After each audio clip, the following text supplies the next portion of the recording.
on Facebook asking to name any and all connections to Blade Runner, if any. Oh, there's a lot, actually. And Mike Hewitt, by the way, he's a friend from York, Pennsylvania. So, writer David Webb has said that Soldier is a sidequel to Blade Runner, which he also wrote because it takes place in the same universe, and in fact, the vehicles used in the Blade Runner's spinners are also used in Soldier.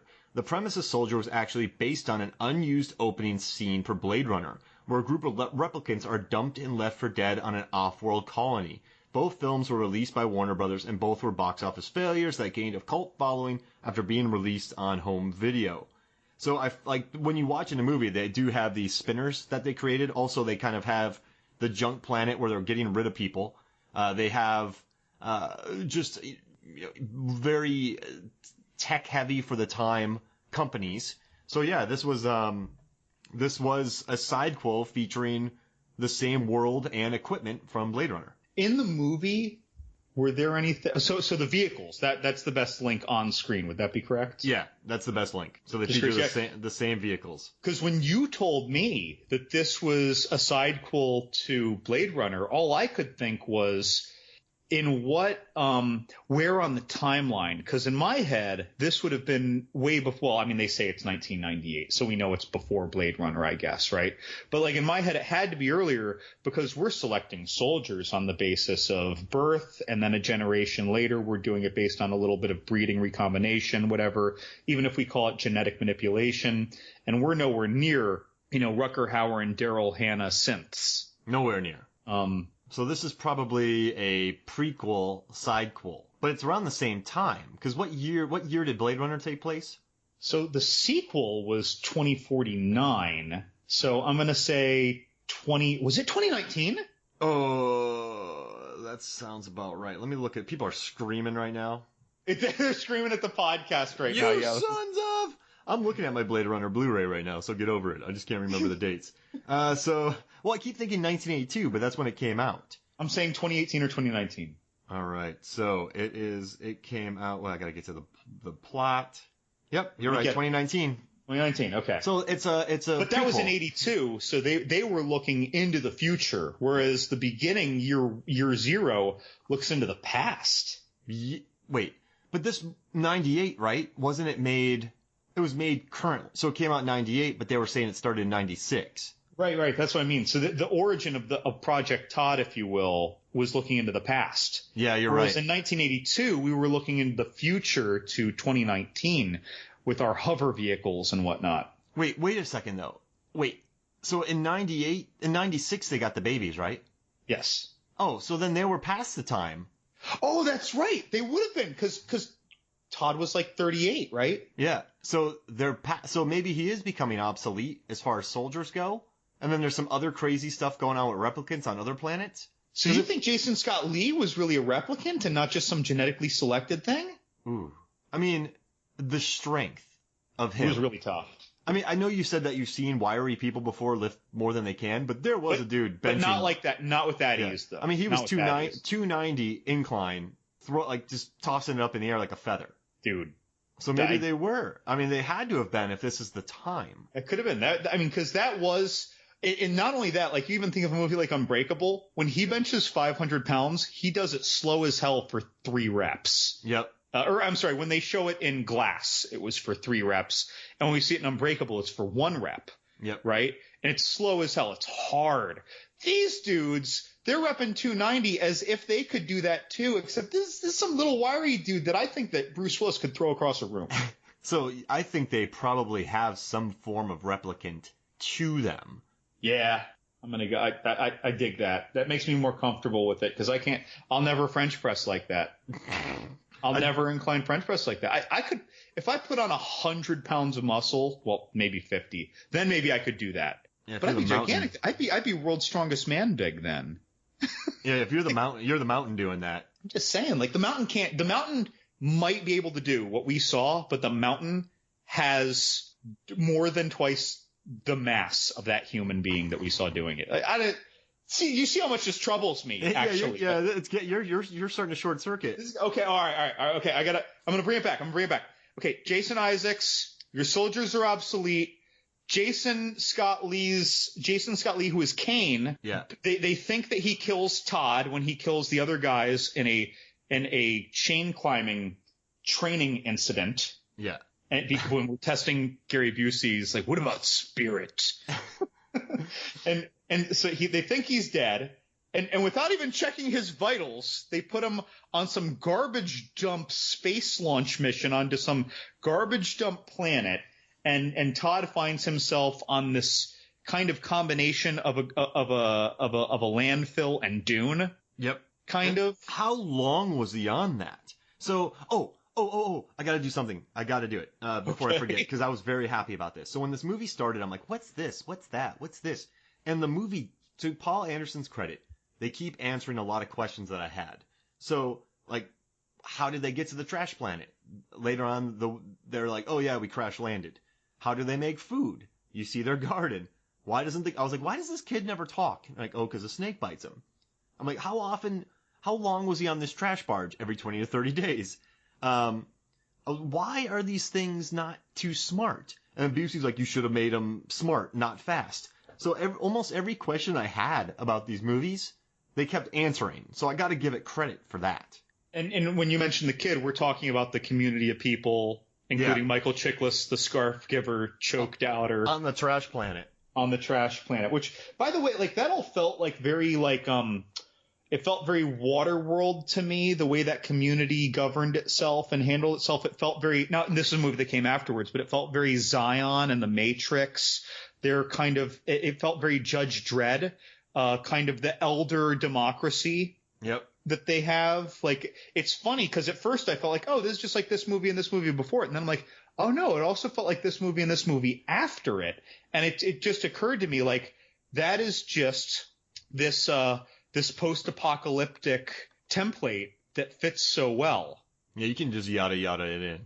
But I like it. I actually like the way that it's presented, that you have some elders, but the elders really put it to a pure vote because their community isn't very big.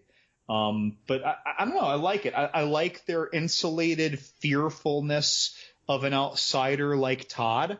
Yeah. And they're very fair, right? They're critical, but they're fair with how they treat Todd. They're pretty chill people. They seem to all get along.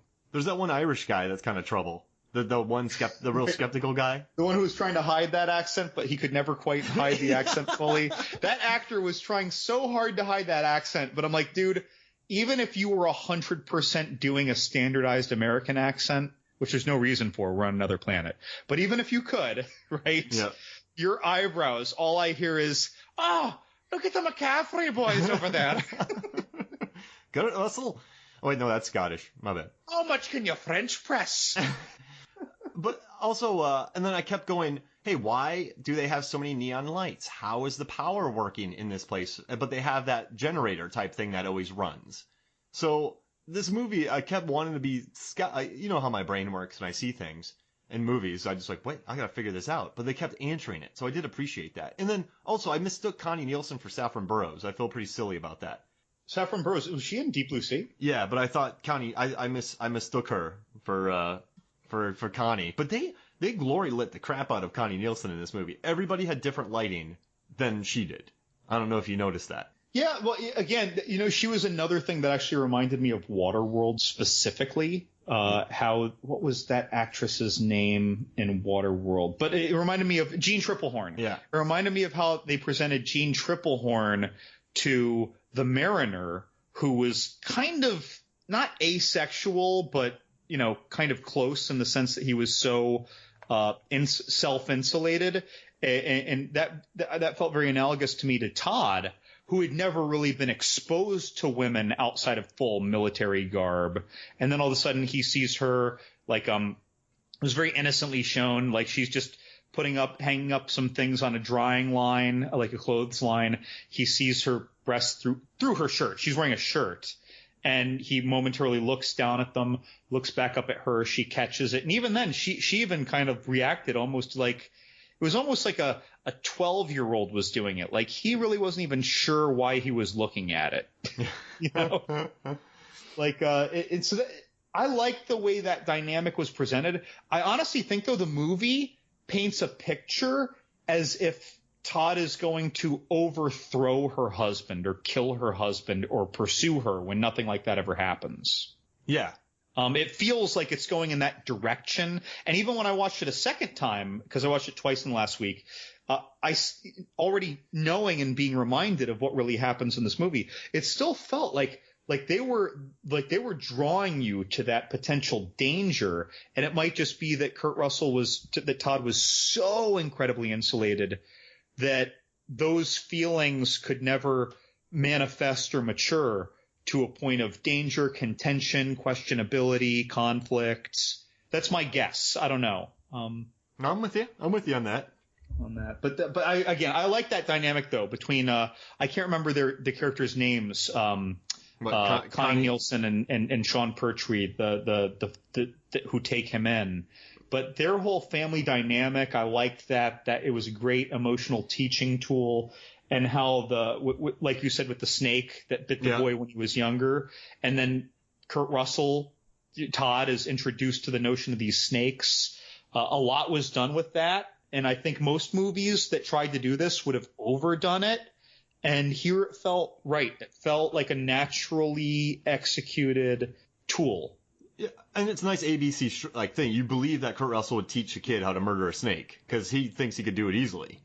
Right, and I love that too when he's trying to teach him, and it is that one of his. Well, I guess it's not an emotional step, right? He's just trying to teach his fellow to do something, right? Yep. But it is that.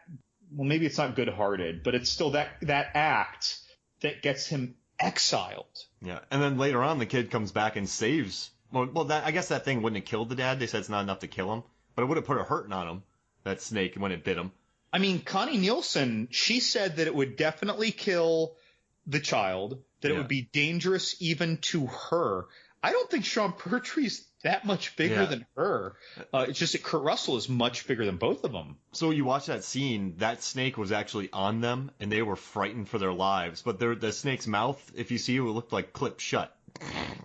Like they taped it? Yeah, no, like they had something in there. But I like the kid. The kid pulls the snake away and smushes it. I don't know. You know what's funny? I hadn't seen this movie in, I'm telling you, 20 years. Easy 20 years. I probably watched it when it came out once, and that was about it. But I remember the snake bit. For some reason, that did stick with me. The kid wiping that snake out. So for the listener here who hasn't seen this movie in 10 or more years, when this has happened, Kurt Russell, Todd, has already almost choked out Michael Chiklis for trying to give him a scarf. Yeah. After he saved his life during a dune sandstorm, right? Yep. So Kurt Russell goes from questionable soldier, is he a deserter, to, oh my gosh, he saved Michael Chiklis, because we don't remember the character's name, right? To Michael Chiklis tries to give him a scarf, chokes him out because he's having basically a Nam-shock flashback, if you will, during his training, gets exiled, and then the boy does this, and Sean Pertwee just immediately says, we've made a mistake. By the way, why does he get to keep his British accent and that Irish guy is trying to hide his Irish accent? Yeah, everyone's going to let Sean Pertwee be totally British. Yeah, Pertwee's like, I'm not doing that. So the characters' names are Sandra by Connie Nielsen, Mace by Sean Pertwee. This is show we know him. And then we have Gary Busey's Church. And who was the other one we're looking for? Oh, Michael Chiklis is. Oh yeah, Jimmy Pig. I can't believe I forgot that because Jimmy Pig. I feel like I've never heard that. Yeah, because the mask he wears has that little pig nose. They said that on the commentary. But now we can go just back to calling him Pertwee and Connie Nielsen and the chick. But so Todd got exiled. We saw him shed tears. He sassily puts a scarf on. I mean, what he did wasn't egregious. He saved the kid. Right? Well, this is where I say I think that the people were critical but fair. That they even said, they even verbalized, like we don't think you can integrate. It wasn't even an accusation. It was them basically revealing their insecurities with his presence. Yeah. It felt very real, I guess, for lack of a better word. It's like when you break up with someone and it's not an unhealthy breakup, but it still sucks. Yeah, both of you are like, we get it. Yeah, I got it. Like none of it felt like I wasn't yelling at the screen, even though they were exiling Kurt Russell, which should have me yelling at a screen. Now, let's talk about the battle at the end.